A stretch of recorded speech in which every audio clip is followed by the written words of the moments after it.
আলামিন পৃথিবীর মানুষকে ডাকদা বললেন, বান্দারে শোনো, আমার বান্দা বান্দির জন্য যত নিয়ামত আমি আল্লাহ রাব্বুল আলামিন দান করলাম, সমস্ত নিয়ামতের মধ্যে সর্বশ্রেষ্ঠ নিয়ামত হলো আমার নাজিল করা কোরআন। জোরে বলেন সুবহানাল্লাহ।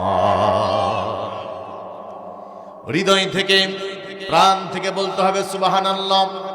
নবীজি আমার ডাকদা বললেন, আল্লাহর যে গোলাম হৃদয় থেকে প্রাণ থেকে একবার বলতে পারবে সুবহানাল্লাহ, সাত আকাশ এবং সাত জমিনের মধ্যে যত ফাঁকা জায়গা আছে, সমস্ত ফাঁকা জায়গাগুলা পূরণ করার জন্য যত নেকির দরকার আল্লাহ রাব্বুল আলামিন কত পরিমাণ নেকি তার আমলনামায় দিয়ে দেন। জোরে বলেন সুবহানাল্লাহ। আর একটা হলো লা ইলাহা ইল্লাল্লাহ। নবীজি আমার ডাকদা বললেন, আল্লাহর যেই গোলাম হৃদয় থেকে প্রাণ থেকে একবার বলতে পারবে সুবহানাল্লাহ, সাত আকাশ এবং সাত জমিনের মধ্যে যত জড় পদার্থ আছে, পাহাড় পর্বত নদী নালা খাল বিল মহাসমুদ্র চন্দ্র সূর্য গ্রহ নক্ষত্র, সমস্ত বস্তু যদি একটি পাল্লার মধ্যে রেখে দেওয়া যায়, অপর পাল্লায় যদি কালেমাটা রেখে দেওয়া যায়, সমস্ত বস্তুর চাইতে কালেমার ওজনটাই ভারী হয়ে যাবে। আমার বন্ধুগণ, আমার নবীজি ডাকদা বললেন, প্রত্যেক মানব দেহের মধ্যে একটা গোস্তের টুকরা আছে। নবী আমার ডাকদা বললেন, সেই গোস্তের টুকরা যদি কারো ভালো হয়ে যায়, সুন্দর হয়ে যায়, তার চেহারাটা হাবশী গোলামের মতো কুৎসিত হতে পারে, টাকা পয়সা নাও থাকতে পারে, জমি জিরাত নাও থাকতে পারে।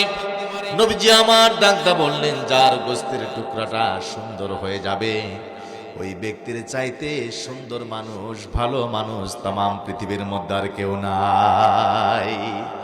আর যার গোস্তের টুকরাটা খারাপ হয়ে যাবে, পচন ধরে যাবে, ক্যান্সার ধরে যাবে, আমার নবীজি ডাকদা বললেন, সেই লোকটার চেহারা সালমান খান, শাহরুখ খান, দুনিয়ার মধ্যে সব চাইতে সুন্দর চেহারা হতে পারে, টাকা থাকতে পারে, পয়সা থাকতে পারে, ক্ষমতা থাকতে পারে, জমি জিরান থাকতে পারে, বিশাল মাপের অট্টালিকা থাকতে পারে।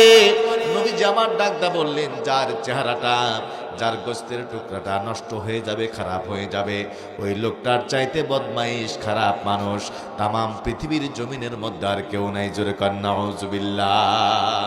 নবীজির সাহাবারা ডাকদা বলল, ইয়া রাসূলুল্লাহ, ইয়া হাবিবাল্লাহ, সেই গোস্তের টুকরাটার নাম কি? আমার নবীজি ডাকদা বললেন, সাহাবারা শোনো, সেই গোস্তের টুকরাটার নাম হলো আলা ওয়াহিয়াল কলব, সেটা হলো অন্তর, হৃৎপিণ্ড, হার্ট, হৃদয়, অন্তর। সেই অন্তর যদি নষ্ট হয়ে যায়, পচন ধরে যায়, দুনিয়ার কোনো চিকিৎসা বিজ্ঞানী চিকিৎসা করতে পারে না, দুনিয়ার কোনো ডাক্তার চিকিৎসা করতে পারে না, দুনিয়ার কোনো ইঞ্জিনিয়ার চিকিৎসা করতে পারে না। এই জন্য আল্লাহ রাব্বুল আলামিন ডাকদা বললেন, বান্দারা শোনো, তোমার ওই পচন ধরা অন্তরকে রিপেয়ার করে সুন্দর করে দেওয়ার জন্য আমি আল্লাহ রাব্বুল আলামিন নাজিল করলাম, আলা বিযিকিরিল্লাহি তাতমাইন্নুল কুলুব। একটু কি জোরে সরে বলা যাবে আল্লাহু আকবার?